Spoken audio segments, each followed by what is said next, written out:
Ooh, Hey, what's up, fool? what's up with you? Hey, young, I'm on set right now. I'm calling you to make sure I get your permission to talk about you on kites. Yeah, you good? You good?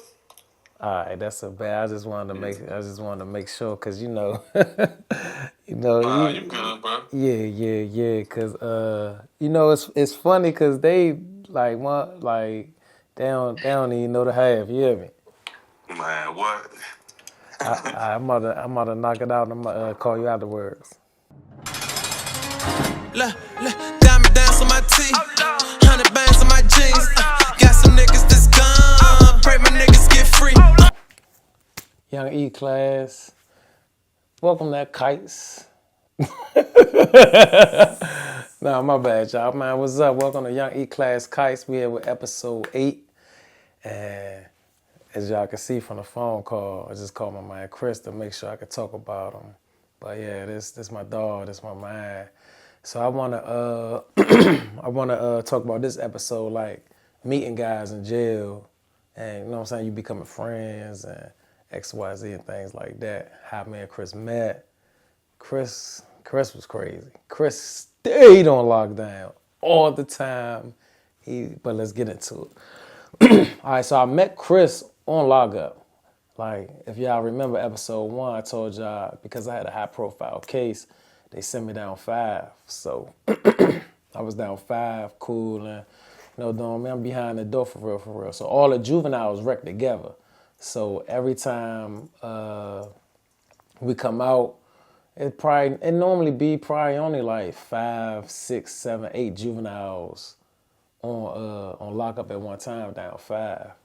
So I come out, go straight to the phone, on the phone, and people be peeping what people do. You got some dudes that go on the phone first, some dudes that get in the shower first, some dudes that go read a newspaper, because one newspaper comes to the unit and you only can read it on rec time.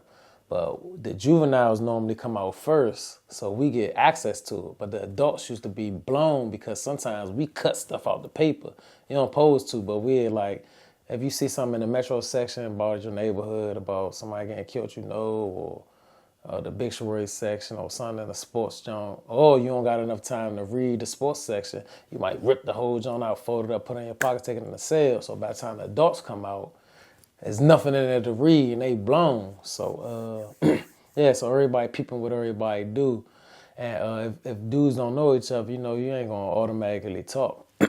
But the only difference as far as me is everybody already know who I am because the news. So by me being on the news, everybody already know who I am. They even say my nickname on the news.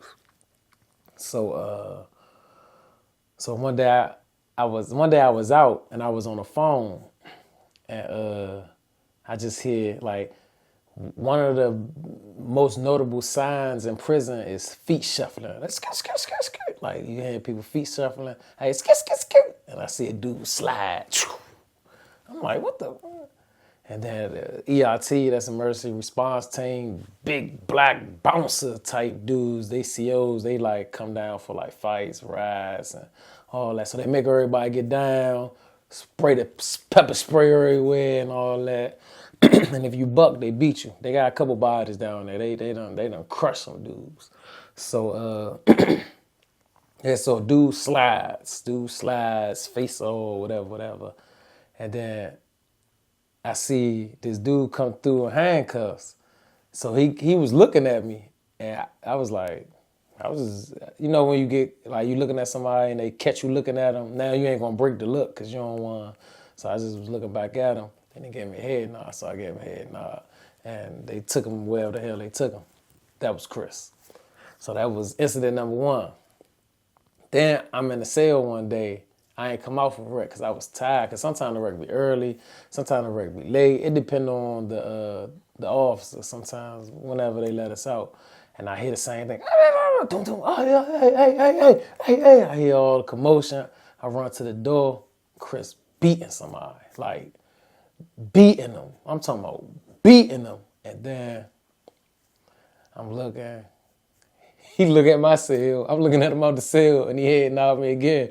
I head nod him, like, I'm like, all right. So he was jive bigger than all of us, because we was, like, remember, we 15.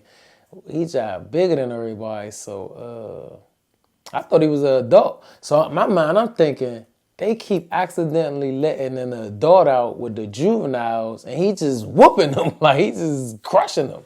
So the whole time he was a juvenile too.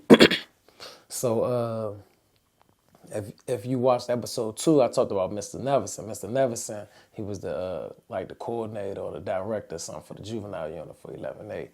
So one time he come on a tier every like 30 days to talk to the juveniles to, you know what I'm saying, do like progress reports or see if they ready to come back to the unit or whatever case may be.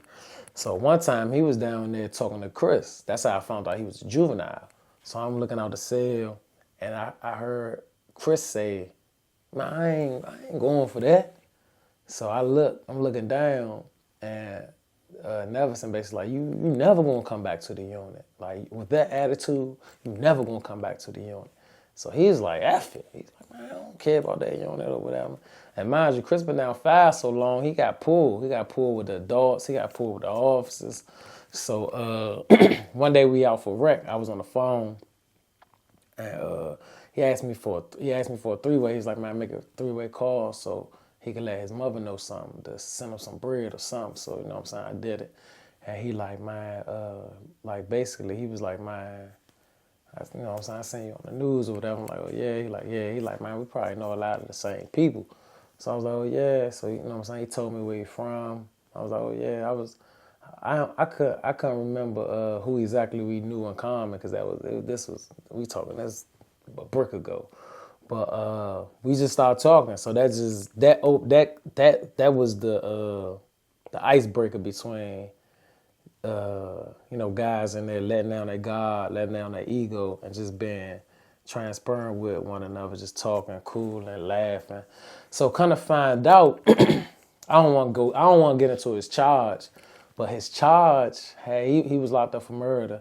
His charge had something to do with somebody that I knew. And they did something so funny in it. Like, he will have to come on here and explain it to you, because I don't want, you know what I'm saying, talk about that man in charge. But basically, somebody did something so scary, so funny. Like, I kept asking them to reenact what they did.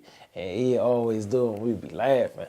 So now we start talking about like, you know what I'm saying, the juvie unit. So I'm asking him about it, like, man, how that joint is, like, what's up with it, and all that. He telling me, man, all them niggas up there suckers out, blah, blah, blah, ah, ah, ah. So he heard about what happened with my shoes. He like, man, I can't believe you let them niggas do that, man. So I'm like, bruh, I wasn't even thinking straight. I'm like, my mind was on bond and my lawyer. So let me pause right here. Let's get to the bond.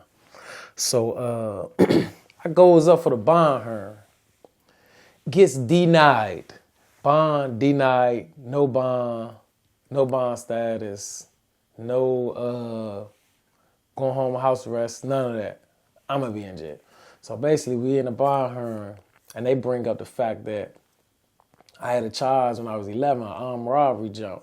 So the prosecutor using that as like I was, you know what I'm saying? Like, that's making me, like, that's like flight risk for real. And then they was also, because I was rapping when I was young, they also brought in like my raps. And they was reading off my raps as if they was personal thoughts. So you already know how we rapping. So the judge is like, so they basically gave me no bond. And then I talked to my lawyer. I told my lawyer what happened. He like, man, you don't let nobody take your shoes. I was like, man, you told me you was giving me a bond and chill out. So he was like, nah. He was like, nah, man. He was like, man, do you, man. You gotta maintain in there. You gotta be there. Don't let nobody play with you. Blah, blah, blah. My lawyer, black, cool, real solid dude. He his name Mr. Jones. Anybody want a lawyer? I could put his info in the comments. He definitely, you know what I'm saying, part of the reason I got home, part of the reason I beat another case, I'm going to get back to it. And he represented me on some cases that I had while I was locked up, some stabbings I caught up the road. And we beat all of them. So, yeah, let's get back to the story, though. So, Chris telling me like, yeah, man, it was like we just, you know what I'm saying? We talked about the situation, and he basically like, look, I'ma chill so we could go up on a unit together. So I'm like, bet. I was like, man, I'm about to let them know I'm trying to get up there anyway. Cause Chris the one that told me like they got school with females and like we be in the classroom. We in the classroom with women. So like not women, but young girls, younger teenage girls same age as us. And the teacher, he like, man, he like the teacher bad. He like the teacher bad and everything. Hold on, y'all. Hello. Hey, what's up? I'm recording. You good? Oh, I had a question. Oh, good. The Mother's Day thing. What is that event that you're doing? I'm trying to figure out what to do with my mom. Oh, all right. I tell you something. I'm done. Okay. All right. My bad, y'all. So yeah. So he telling me like the teacher bad. Then he telling me they be having like art people come up there. You get the draw. Like he's just telling me everything, and I'm like, man, I'm trying to get up that joint. He's like, they got the basketball court outside. They got the ping pong table. At this time, I didn't even really know how to play ping pong. So I'm like, bet, let's go up there. So he ended up going up there before me. So they packed him up, sent him up on a unit. Everything I love. He went up on a unit. 2:00 in the afternoon. Chris was back down 5 on lockup. 8:00 in the evening. He came back down there full of mace, handcuffs on, and everybody was like, dang, Chris, you broke a record. So I'm like, I thought we was going to be up there together. He like, man, it is what it is. So we laughing about that. And he was up there for a couple hours.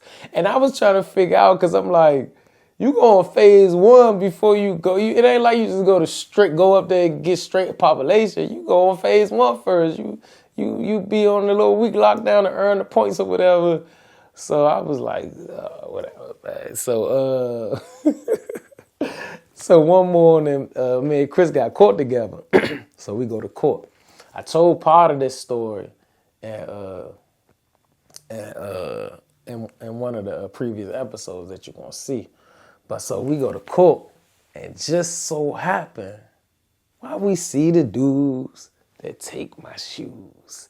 So Chris like, yeah, we about to beat them. I'm like, bruh, first of all, one of them was so little, like he was so little, like I told you on the Jones, like he was standing at the slap, like he ain't had to kneel down. He was standing at like, I'm not about to beat no little, but Chris, like he don't care, like he a good dude, a humble dude, God-fearing.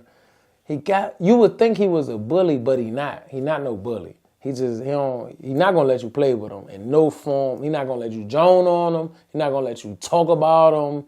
Nothing. And and like people that he rock with, he ain't letting nobody play with him. He popping off before you pop off, like if somebody play with you. But I was telling him like, nah, bro, I'm not about that. And so when we was in the bullpen, and the dude's just talking to me like, yeah, man, oh, you coming up on the unit, man, blah, blah, blah, blah, blah. And I'm right there like, and they act like they ain't even taking, you hear me? So after we left from court, he was mad at me. Chris was mad at me that we didn't beat these dudes, because he wanted to. I'm like, Chris, you just like, bruh, come on a unit. Like, come on a unit. What? Can you not get... Chris used to fight every day. It's to the point they started he had his own wreck down 5. They didn't want him around nobody. And it ain't like he was crushing dudes. I ain't gonna lie. He was crushing dudes. Like, he was crushing dudes. Man. I ain't gonna lie. But that's my dog, man. That's one of the relationships that went past the juvie block. Both of us was up the road. We was up the road together. Still was my dog. And, you know what I'm saying, both of us free now, and that's still my dog. He doing good right now. He work with the youth. He work with the juveniles. He cut their hair. He definitely into his word. He definitely into his word. and he mentor youngins, man. He doing good in life, man. He doing good in life. I'm proud of Slim, and I just hope that dudes can understand. Like you could come from the like I said, he was locked up for murder, fighting every day, super attitude problem, anger management problem, or whatever the case may be. I'm talking about fighting every day, and that's just the juvie block. Like right now, we only talking about Upper Marlboro and the juvie block, and Slim was like, Slim was a wrecking ball. But now, like Slim, like he said, like I just got off the phone with him. He in the meeting around MLK and is on some community. So, man, shouts out to Chris, my man Chris. Shout out to you, love you, boy. Proud of you, what you doing. This episode 8 of Young E-Class Kites. I get back at y'all. Man, make sure y'all subscribe to my YouTube channel. Young E-Class Kites is dropping real soon. Hit that button.